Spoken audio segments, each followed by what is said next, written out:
And good afternoon, everybody, and welcome to the next segment of the Elliott Wave Fibonacci massive day of education and study. My name is Michael Filighera. I am located in San Francisco, California, and a little bit of history of me. I have started my career here on the Pacific Exchange here in San Francisco. I was a market maker, and I traded here. I've traded on the London traded options market, on the European Options Exchange in Amsterdam, and there's the closing bell. I've also traded on the DTB in Germany and then came back to the United States in 1997. I learned Elliott Wave from Robert Prechter and Dan Ascani back in 1988, and it was an eye-opening experience, and it taught me some tremendous techniques on how to apply them to our markets and what each one meant. And I can tell you right off the bat that once I got it down and started to produce my own charts, which back in those days, that's what we did, it just set me up to improve my trading several levels. I'm sure today you've heard many times of people discussing what the basics of Elliott Wave are. And so I just want to do a very quick recap, and I'm assuming that everybody can see my screen. And on my screen, what I have is the Dow Jones. This is the cash market, the cash Dow Jones, and as much data as I could pull from Thinkorswim platform. And it actually goes back to 1904. Or at least, 1904, all the way up to 2020. So we're looking at about 116 years of data, of trading data. And what I kind of want to begin with is that Elliott Wave is basically just, it's a psychological roadmap of market performance. And as I think Kyle was mentioning, and that really holds very true.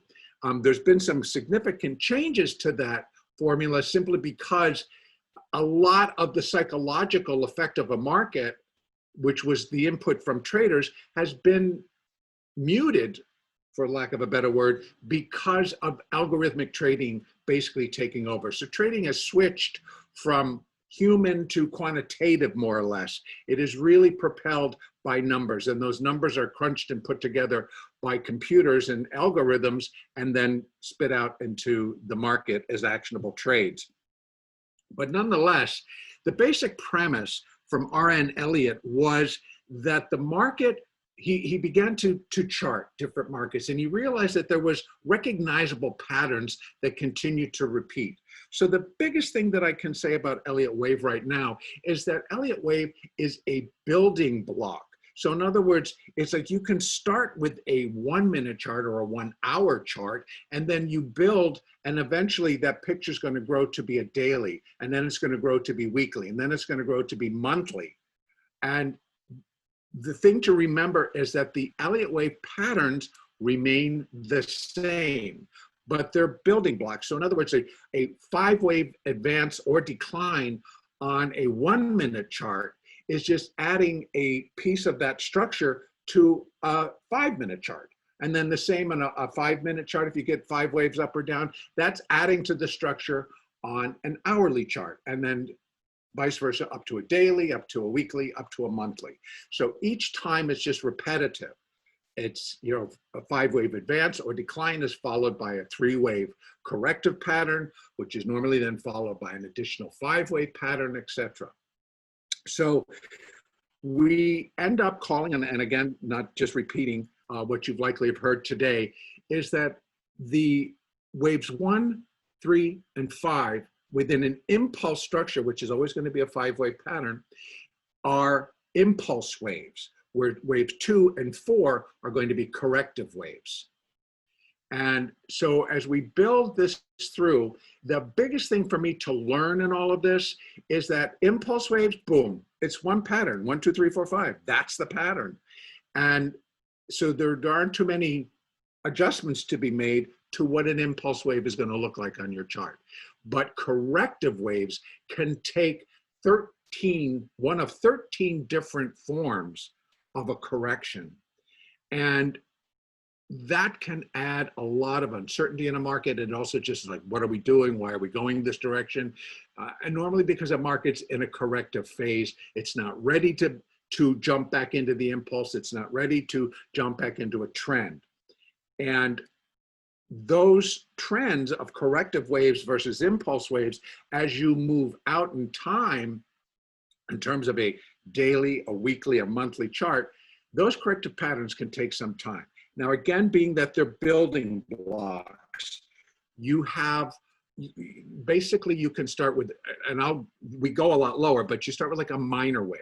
Then you have a primary wave.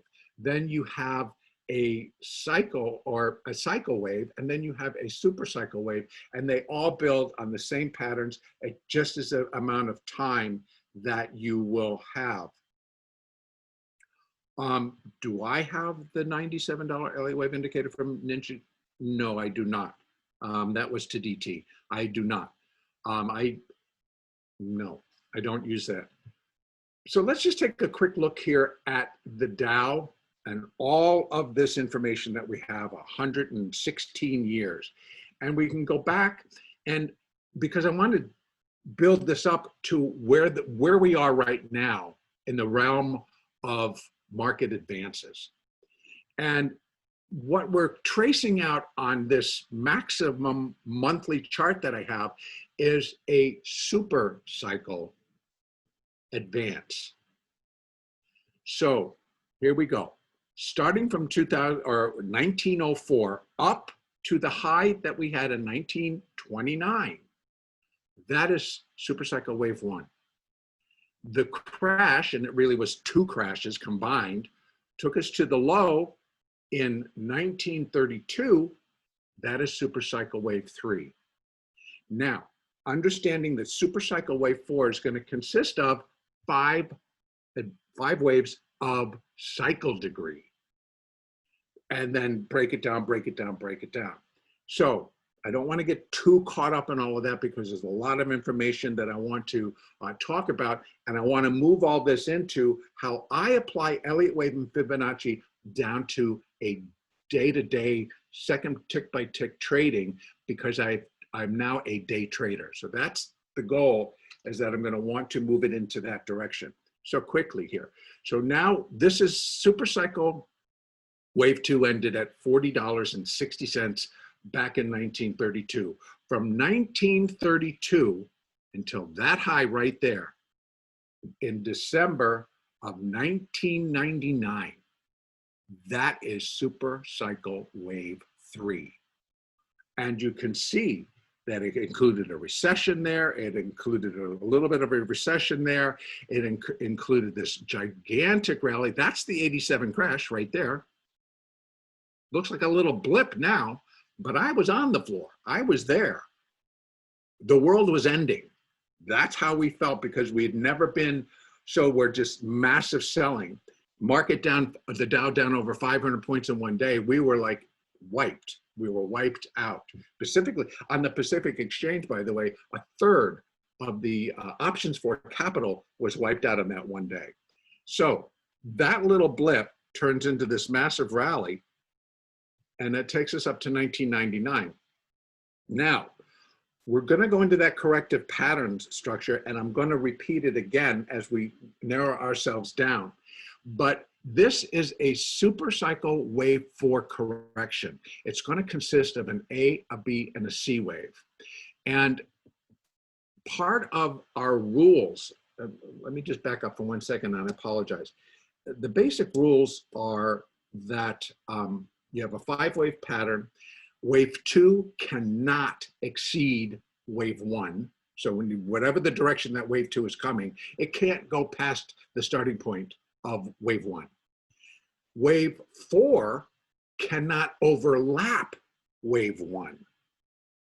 If it does, it's not a fourth wave, and your count is likely incorrect. So these are all little rules that if you keep them and you adhere to them, then you're not going to get yourself into trouble, and your count's going to be clearer, and therefore your projections of where you think the market's going to go, or also be a lot clearer. Now, but here is something that I find and always have found very interesting. The Dow goes down in a beautiful ABC down to the September lows in 2002 at about 69.58-ish, we'll call it. Then the market starts to rally. Now, if we go back and we were to look at the S&P and we're to look at the NASDAQ and we look at some of the other indexes, they did not move to new highs. The Dow did it all by itself, but it did it in 3 waves. An A wave up, a B wave down, and then a 5-wave C up to that high in September of 2007. That was a B wave. It wasn't a continuation. It wasn't 5 waves all of itself.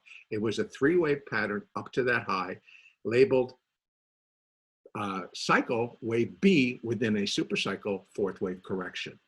Then, of course, coming after that and starting in 2007 to 2009, we had the financial collapse that we saw during that time. And you'll see that the C wave took out the low of the A wave, put in a new low, and it formed 5 waves down. So the only other way that you could have possibly counted that is that this completed the overall entire rally, and then that was the beginning of a corrective pattern, which should have then rallied and dropped again. When it didn't, you had to go back and make a little bit of a correction and understand that it was an irregular B wave and then the C wave drop. So from that level in 2009, puts us into, and of course this completed super cycle wave 4. Now we're in super cycle wave 5. So super cycle wave 5 thus far has put in let's say 23,000 points. That's a pretty steep move, and it's a very strong move. So having said that, now we can begin to, we're going to count out our waves. And I'm going to start to bring this down, see if I can't pick it up. Come on, there, oops, there we go. We'll go down to the weekly. And now I can't get back far enough where I can see, but you can start to see that we have all of our moves. This again, beautiful ABC. That's a corrective 4th. And now we're into a 5th, but we remain in. Actually, that was a 4 of 3, and then this was 5 of 3. And so this is the pandemic collapse. And this is the recovery of the pandemic collapse. You can see as it stands today, even though the Dow's been doing great the last couple of days, it needs to break 27,638 to change this pattern from a 3-wave rally to what it eventually would then become. So this can still be labeled as the A wave down of a large correction. And this, until this breaks, until actually it can come all the way up to the recent high before it would stop being a B wave rally, and it actually could exceed it and still be a B wave rally. More on that in a minute. So I've never really been looking for new highs out of the markets. I've always thought that the second shoe is going to drop. We're going to get another decline.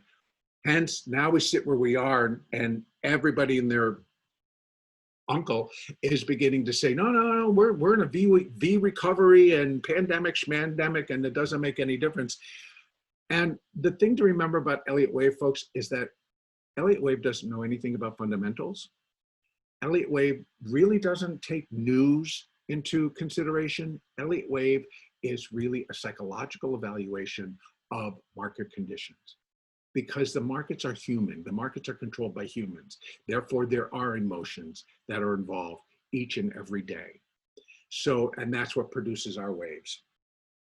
So as I said, there's been a few changes in terms of how psychological we can really depend on it, because when you're seeing things rally, a lot of times, or decline, a lot of times they are purely on a,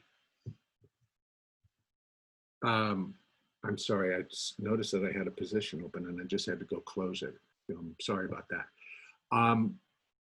What we're trying to determine is if the algorithms, again, they're just firing off orders to go along with whatever their algorithm is telling them to do. So it's not taking into anything in terms of Elliott waves and gee, if you break that now, it's not a 4, or it's not a C wave, or it's not a wave 2, or et cetera, et cetera. So adjustments have to be made for extensions. And I'll try to talk about that.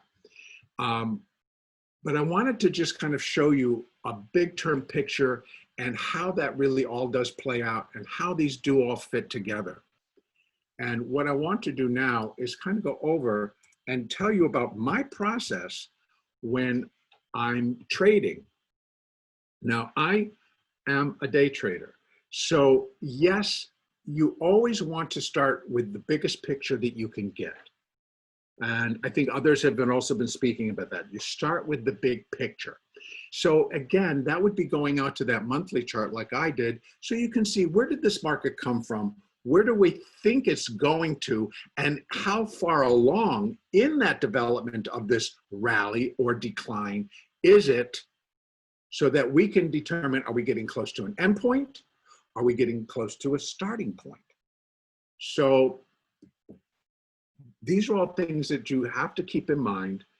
And the one thing that I'm going to add here is, don't break the rules. If you're charting and you're using Elliott, don't break the rules as they're stated, because then it ceases to be the Elliott wave principle.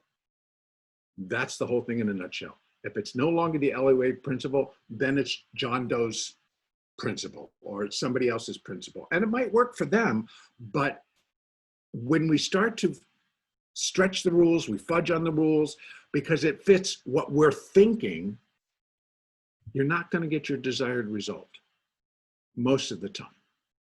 So having said that, now in the NASDAQ, I basically am starting with this, which was the pandemic decline back in March. It was a large move, and that really is setting the stage for everything coming forward and what I also expect moving past today. So what I expect in the future. So I can go back to that monthly chart and draw an ultimate, I think I can do it from this one, where if we wanted to go back, we could go back to 2002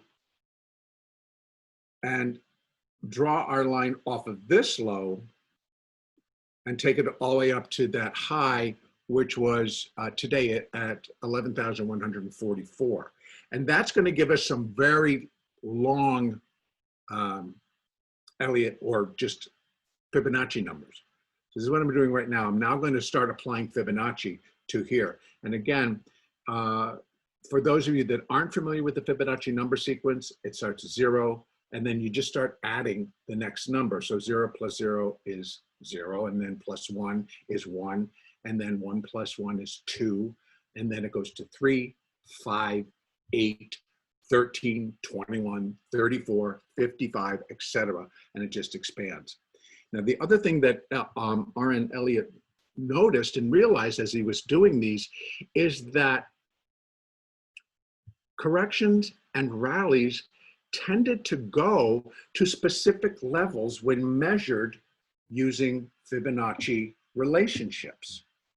So he developed that there were very specific relationships between, for example, wave 1 and wave 5, wave 1 and wave 3, wave 2 and wave 4. And then within that wave 2 and wave 4, there are relationships that came between wave A and wave C. There are relationships of wave B in terms to the entire structure. So we have all of these relationships, and Fibonacci, actually, you'll probably hear it's the golden spiral. You'll see a conch shell. Take a look at a piece of broccoli. Take a look at a snowflake. They're perfect. They're perfect. In fact, our bodies are set up in a Fibonacci relationship. And what'll happen sometimes is that if our Fibonacci relationship in terms of the distance of our eyes from the center of our face, that's a Fibonacci relationship. It's a Fibonacci number. And we have 5 fingers and 5 toes. And then how many joints in each finger? 3. And et cetera, et cetera. And then we have 2 arms, we have 2 legs, and then the trunk.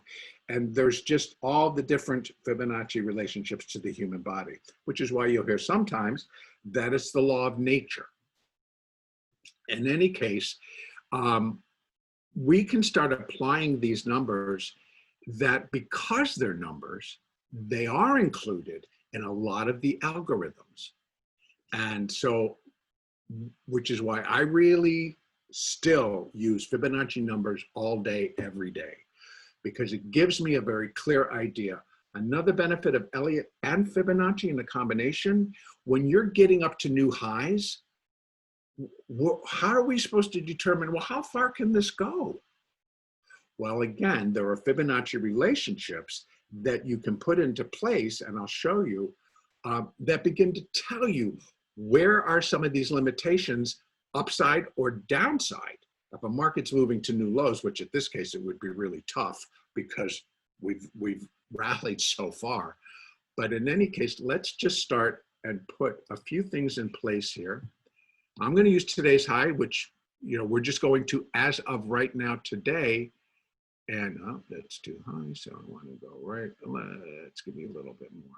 It's a little bit hard sometimes, as my table doesn't agree with me. I'm going to put it right there, just so we can move on. So now you can see we have the very most popular Fibonacci retracements are going to be 382% or 38.2%, 50%, and 618. The balance are added as additional levels which are Fibonacci related.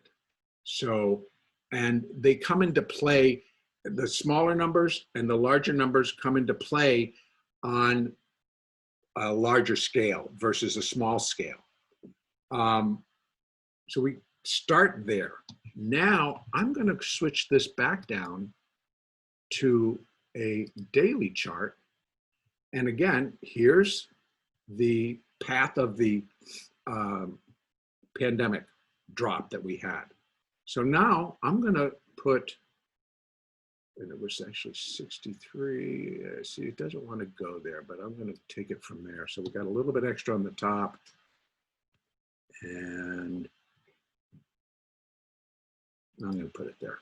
A little bit extra on the bottom, but we're going to be pretty good. So now, this was from here initially, when this drop came in, I was like, okay, wave A. So I was looking for a move to here or as high as here for a wave B, and then a second leg down. Well, it kept going and it kept going, and then it broke the high. Understanding that a B wave, many, many times, it's deceptive.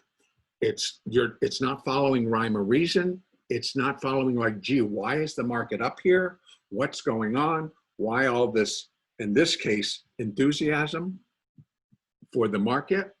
And so we have to allow for what would be, as I showed you on the Dow, an irregular B wave. And that's what I feel is still in play up here. And a lot of times that's because the fundamentals don't really, and again, Fibonacci and Elliott couldn't tell you bupkis about fundamentals, but my brain tells me the fundamentals and the reality of what's happening around us and what's happening within our economy don't match the market action. And we'll get into that in a second if you want, but that's a whole nother discussion. More importantly, remember what I said is that I tested this out, I put these in, and now I put this Fibonacci's in. And so I have extensions now on both sides. So I'm going to go back up one more time. I think it might show in the weekly. Yeah. So now look above, and you're going to see that of this Fibonacci number system that I put together for the decline, If the market would have gone 1.382% above this high, that would have been, and I think it's 10,966. Well, it surpassed that. Not that it has to get to this next level, which is 1.618, but these are the common relationships. These are the common numbers. If things extend beyond certain levels, well, then you start to expect that next number. This B wave can end anywhere in here because what's going to supersede that level is the structure itself. And we're going to try to put that together a little step more as we're building into how do we want to trade day to day. So here we have a top level of 1.618 at 11,708.14 cents. So let's just call it 11,708.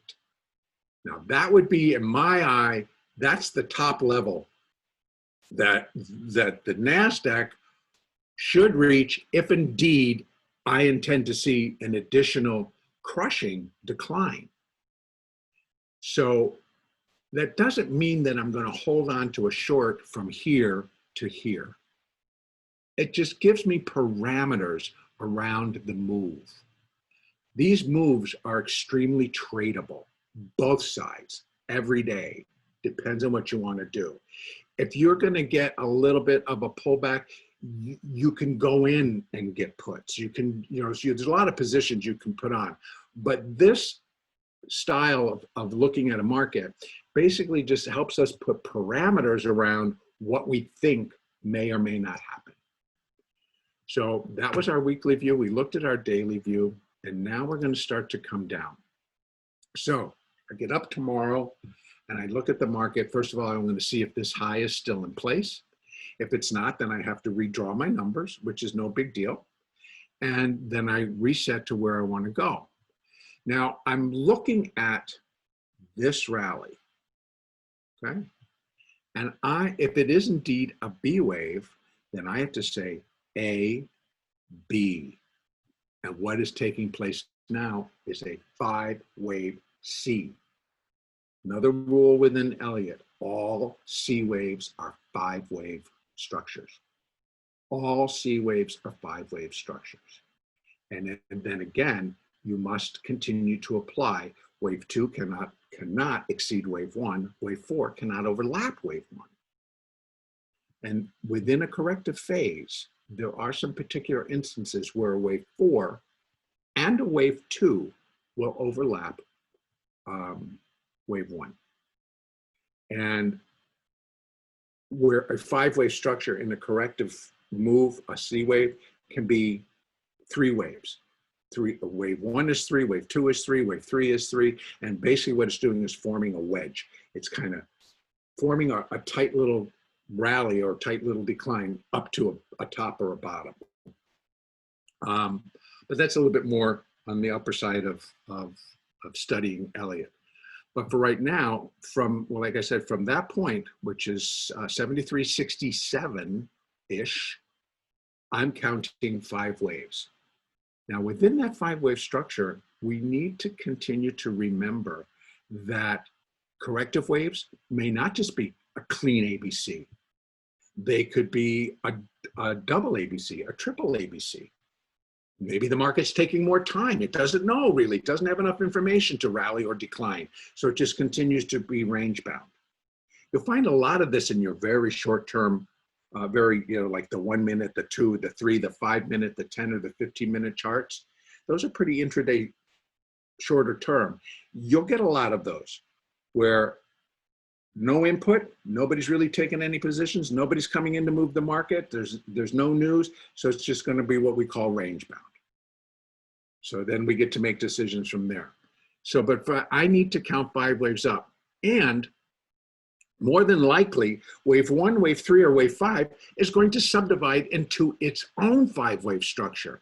And the larger I'm looking, like I'm on a daily chart, I'm going to expect that more than likely all of them are going to subdivide.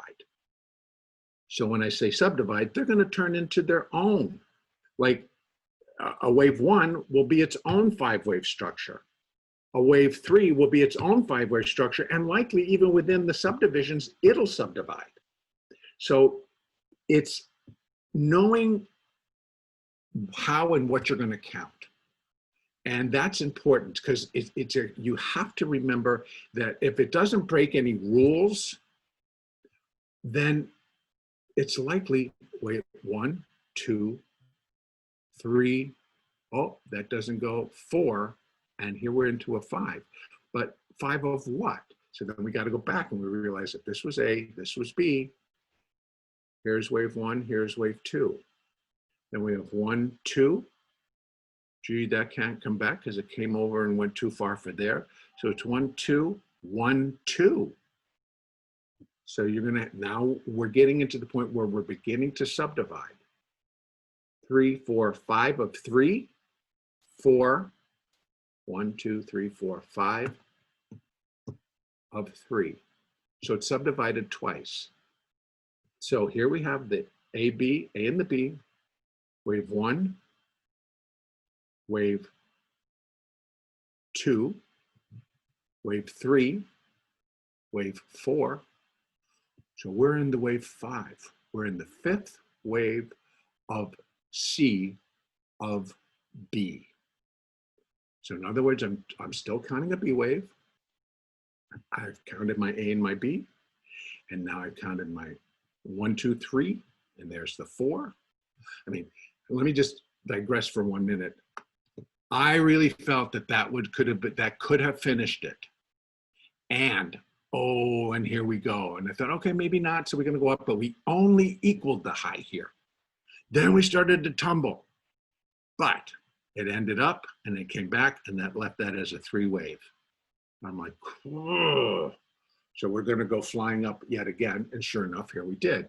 Now what added to the fact that I kept thinking that this was a 4, I mean, I'm just going back to the end of July here, of this year. We were in earnings reports. And here's Amazon, Apple, and Google's earnings, and Facebook, all in one day. And 3 out of the 4 blew the doors off their earnings. So hence we've got this continued. And then what also added to the rally, again, NASDAQ, the largest weighted stock in the NASDAQ 100 is Apple. Second, Amazon. Third, Tesla. So we've got these stocks and they're all trading above $1,000, except Apple. Unless you did a pre-split, then it's be trading a whole lot higher. But all these big stocks tacking on, like Apple, after the day after they reported their earnings, stock was up $40. That's a huge move for Apple, all things considered, nonetheless. So I'm now trying to count, this could have been, this is 1 of, excuse me, so that's the C. 1 of 5, 2 of 5. Maybe that's the 3 of 5, so we get another little pullback and another rally. Now remember, we had this number up here, 11,705. Well, we've already gotten 11,144, but now start to look, and you're seeing that, boy, when we start to get up at those highs, it doesn't just zip.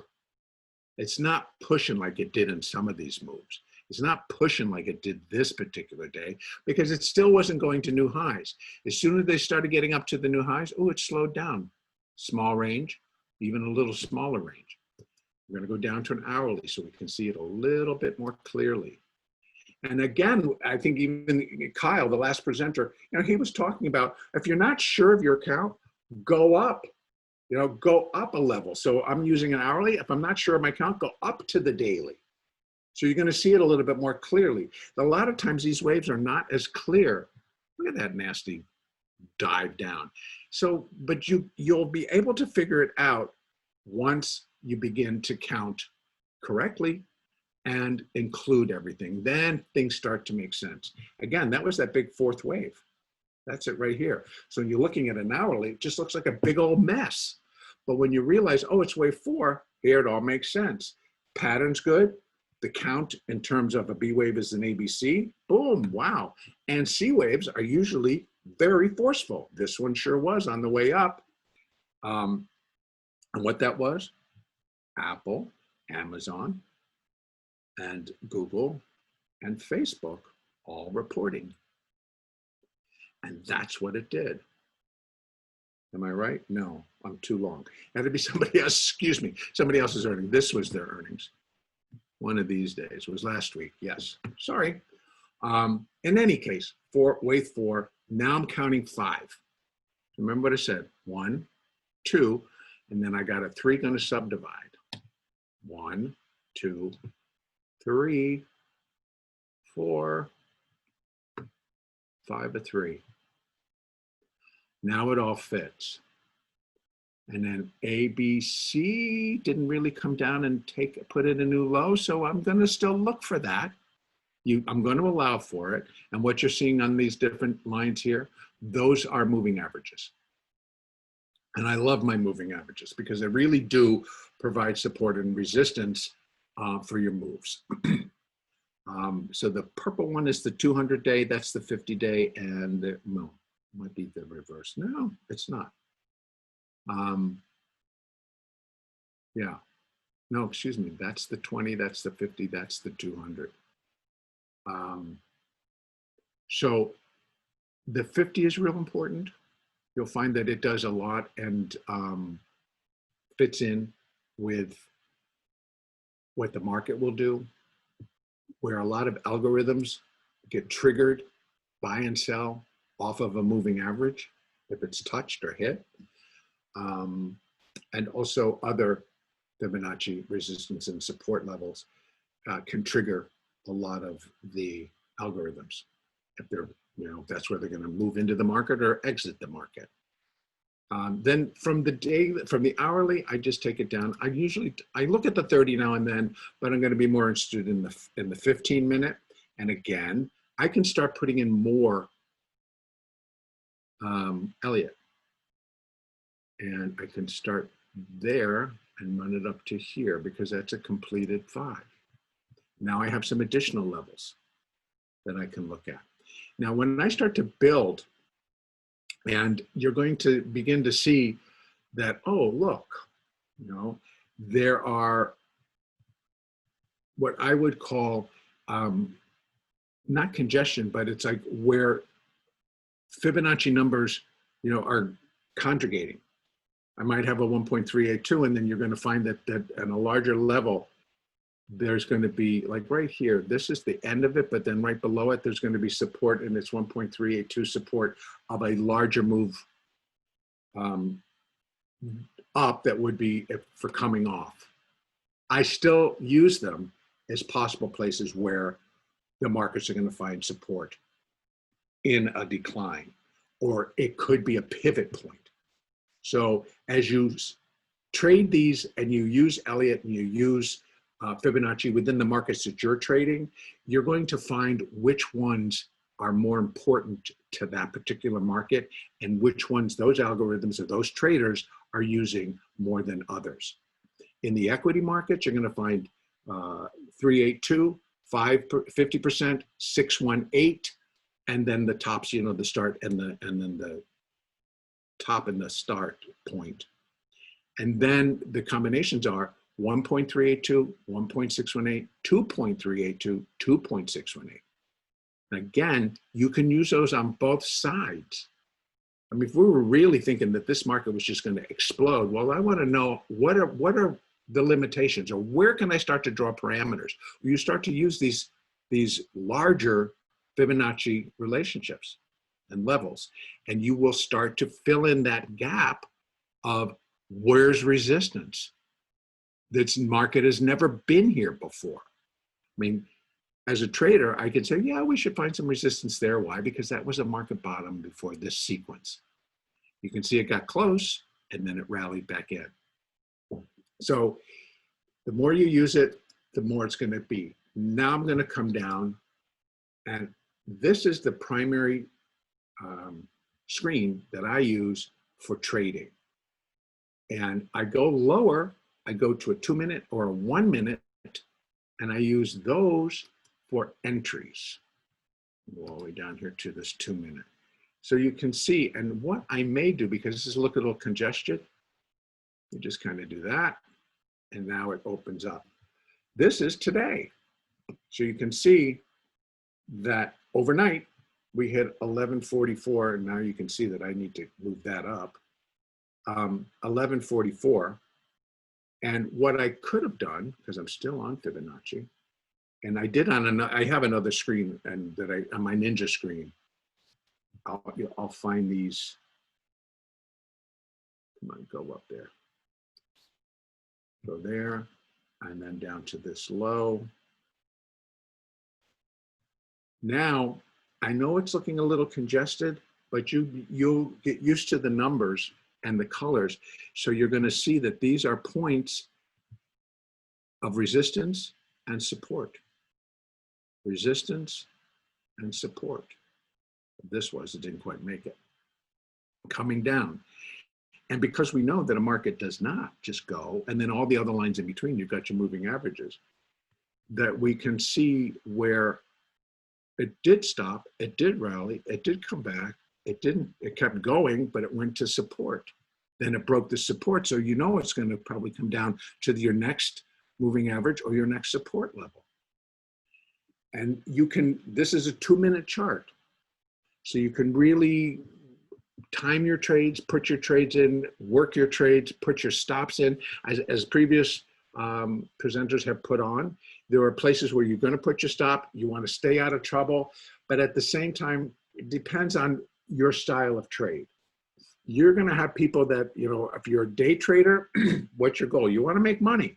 Okay, so do you want to hold out for the big move, which if the market's giving it, absolutely, that's what I want to do. But if the market's not giving it, like right here, well, God, I still want to trade. You know, if you're trading the NASDAQ and you're trading the mini contract, well, it's $5 a tick on a one lot. You know, so you're getting it at let's just use the last three, let's say 107 or 108, and you're short, and then boom, that move took this thing all the way down to 95. So 7 plus, you know, it's $11 at $20 a point. That's a nice move. I'll take that. You know, it's $200 as a day trader on a one lot. So you can target things. You can work your stops to levels that, well, if it breaks that level, I don't want to be short anymore. If it breaks this level, I don't want to be long anymore. To where your count or what you're thinking is going to happen is negated. And I want to say that it doesn't mean that you're wrong. The markets are fickle. If you've been trading for a while, you're going to realize that the markets can be extremely fickle. And therefore, they'll just do what their algorithm is telling them to do. And you'll see markets just suddenly blast or just get floored. They're reacting to a piece of news. Is it an overreaction? Well, maybe. I don't know. But that's what the market does. And there was something that was taught to me, and it was reiterated to me by Tom Sosnoff, who is a spectacular trader, who realizes the market is always perfectly priced. I may not agree with it, but it's perfectly priced for that moment at that time in the market. And as long as I can accept that, then I'm likely not going to have too much trouble about entering into trades. What also Fibonacci and Elliott can do is when you start to exceed certain levels and you're like, well, you know, this has really gone pretty far for today. I don't know if I want to buy it there, but you know that the next level is here, and you can tell by it, well, if it breaks this level, you know, with some oomph, then I'm likely going to go to here. Or let me use a better example. You get in here, and this is your initial place where you're thinking, well, I'm going to find support. Well, when it breaks, and you're either going to stay in your position, or if you were long, you're going to get out because it's now been negated. That's kind of my point. You can pick up Fibonacci, and you can use it, and you can use Elliott in your day-to-day trading simply by honoring what it's telling you. And if the market should move beyond it, it doesn't mean that Elliott or Fibonacci are wrong. It's just giving you what is really happening. So, you know, on breakouts, maybe you need to get in. It's like, I have this white Fibonacci number, and it's a number that's really kind of important in terms of what other market makers, what other traders are thinking. So moves significantly above and below that line really are going to produce a lot of trades. So either you follow it or you don't. But don't be surprised when you get that reaction. That's kind of my point. Markets will tell you what they're going to do and how they're going to do it. And except when we're getting like into chop, those are moments of indecision.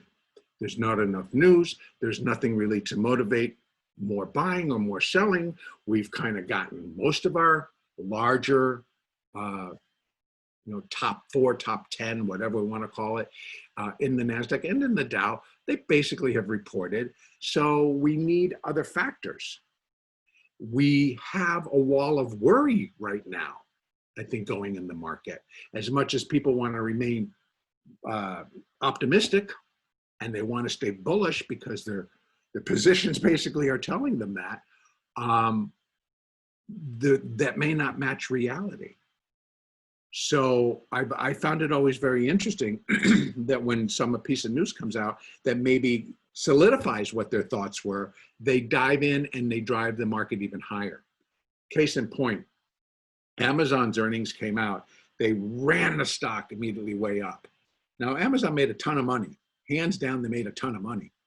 But my thought beyond it was, it's like, well, I don't think it's going to stay up here, because what else is there out there? They made all this money and this is the high. Where does it go from here?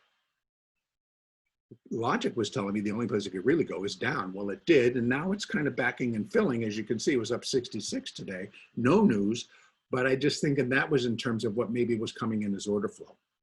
For all I know, a bunch of people were buying puts. And if you're a seller of those puts, or you're buying those puts, you got to hedge that trade. Sellers need to sell it, buyers need to buy it.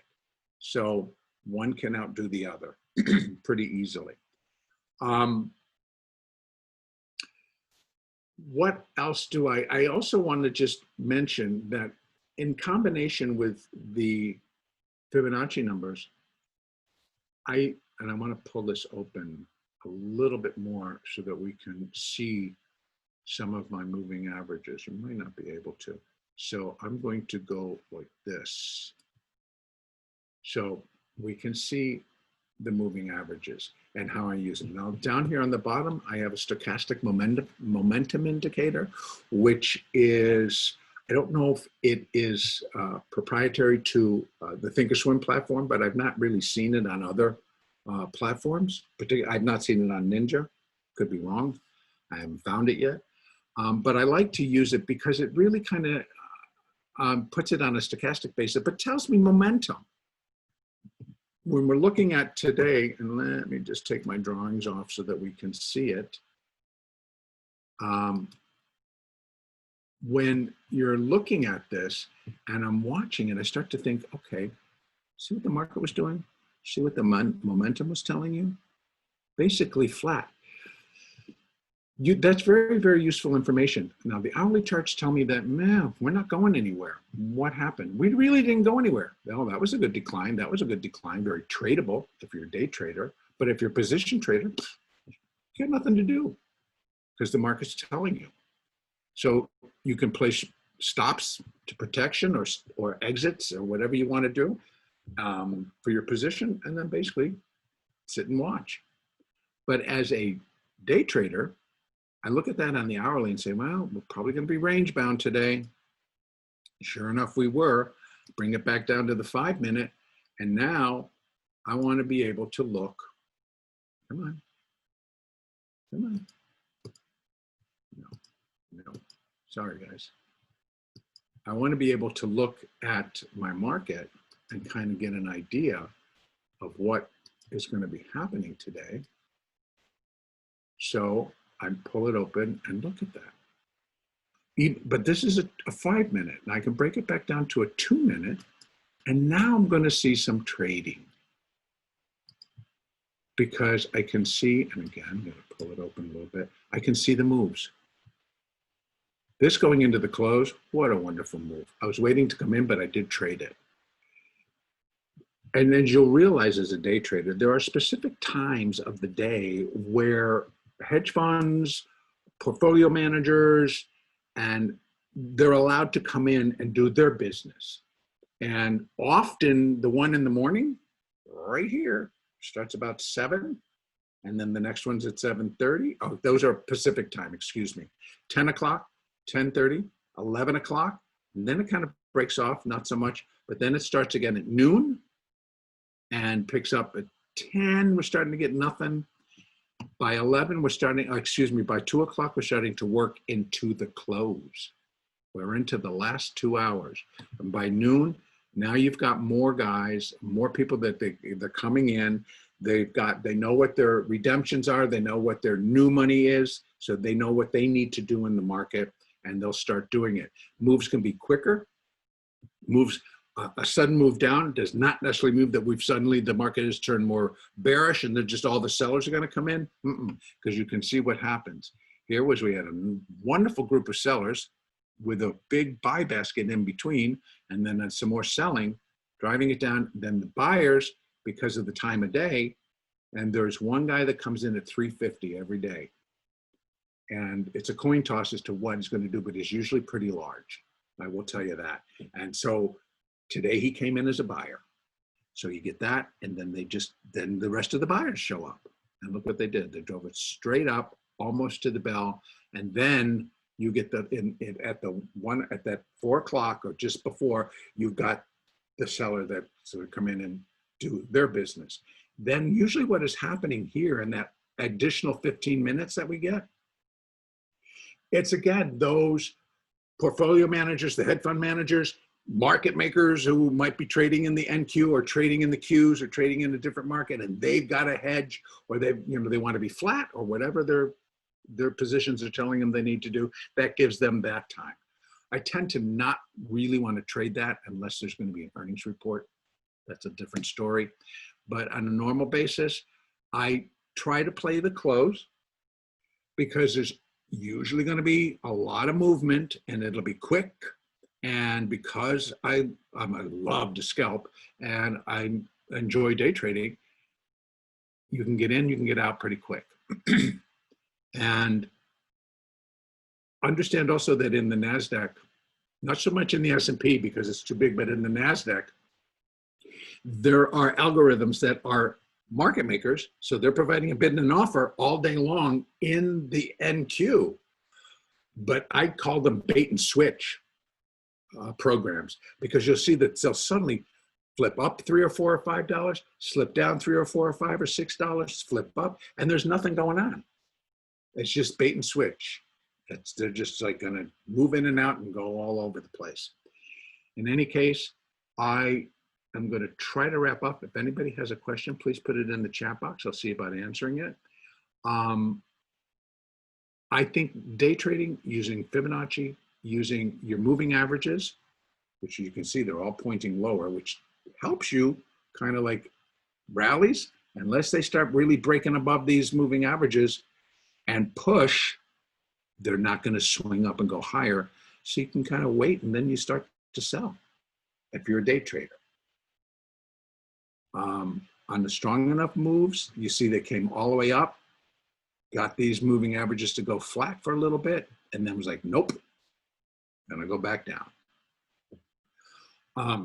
Another thing to remember, the smaller the time frame, your picture can change, in this case, every 2 minutes. If you're working off a 1 minute chart, that picture can change every minute.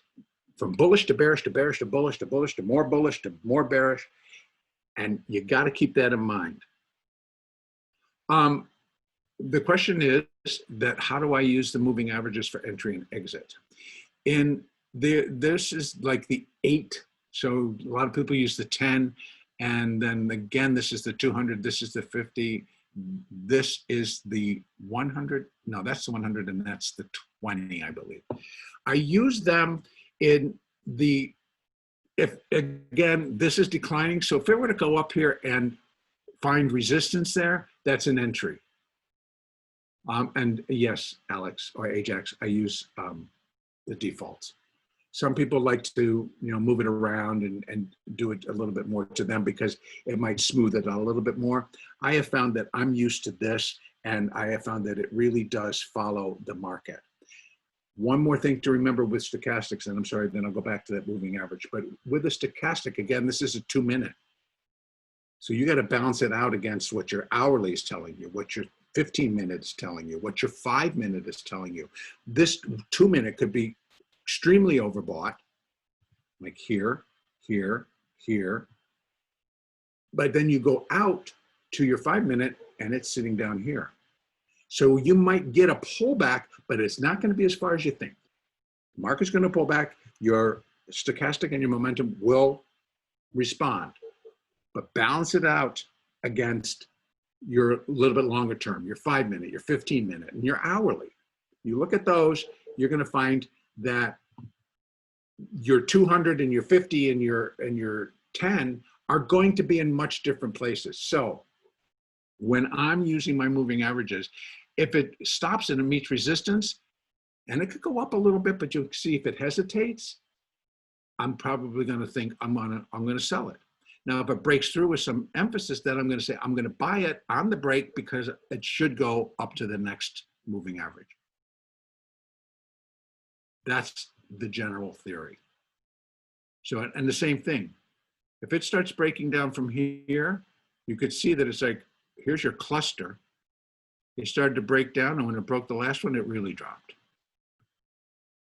And then on the way back up, it just now, because we've just our continuing trade, is breaking above that. But it's not really breaking. Now, again, it's 5 o'clock in the afternoon, so I wouldn't expect it to be real active. But in an active market, they really do make a lot of sense. I'm going to wrap it up because I know the next person, I can see him that he's already